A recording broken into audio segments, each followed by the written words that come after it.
Viewers, আসসালামু আলাইকুম। আশা করছি সবাই ভালো আছেন। আমি চলে এসেছি একটা ভিডিও নিয়ে। এই গরমে প্রশান্তিদায়ক একটা ডেজার্ট নিয়ে আপনাদের সামনে আমি হাজির হয়েছি। আশা করছি সবাই একবার হলেও ট্রাই করবেন। তো আশা করছি ভিডিওটা আপনাদের ভালো লাগবে।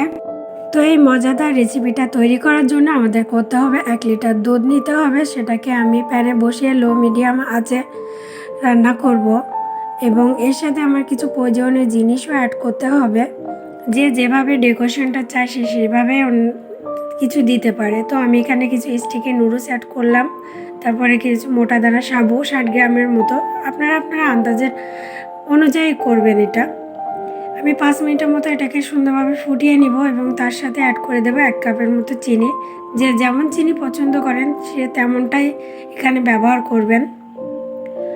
তো এটা আমি খুব সুন্দরভাবে নাড়তে থাকবো যাতে তলায় লেগে না যায় এবং সুন্দরভাবে যখন এটা বলক উঠে আসবে এতে আমি কিছুটা ভ্যানিলা এসেন্স এবং আপনারা যে যে ফ্লেভারটা পছন্দ করেন সেটাই অ্যাড করতে পারেন। তো আমার কাছে এটাই বেটার মনে হয়।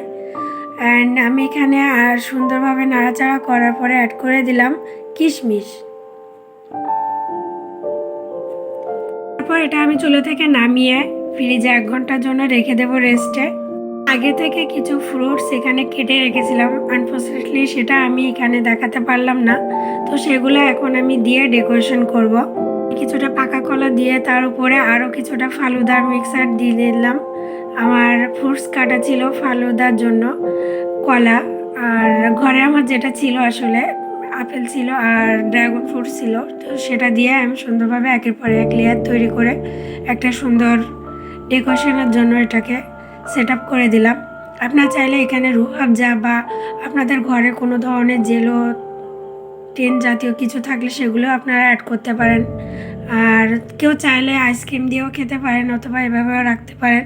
এটা আসলে সবাই নিজেদের একটা মনের ব্যাপার যে কে কেমনভাবে এটাকে রিপ্রেজেন্ট করতে চায়। তো আশা করছি ভিডিওটা আপনাদের ভালো লাগবে। এই গরমে আসলে এমন একটা সুন্দর রেসিপি সবারই আসলে ভালো লাগার। তো বাসায় সবাই একবার হলেও ট্রাই করবেন। অবশ্যই আমার চ্যানেলটিকে সাবস্ক্রাইব করবেন, পাশে থাকবেন।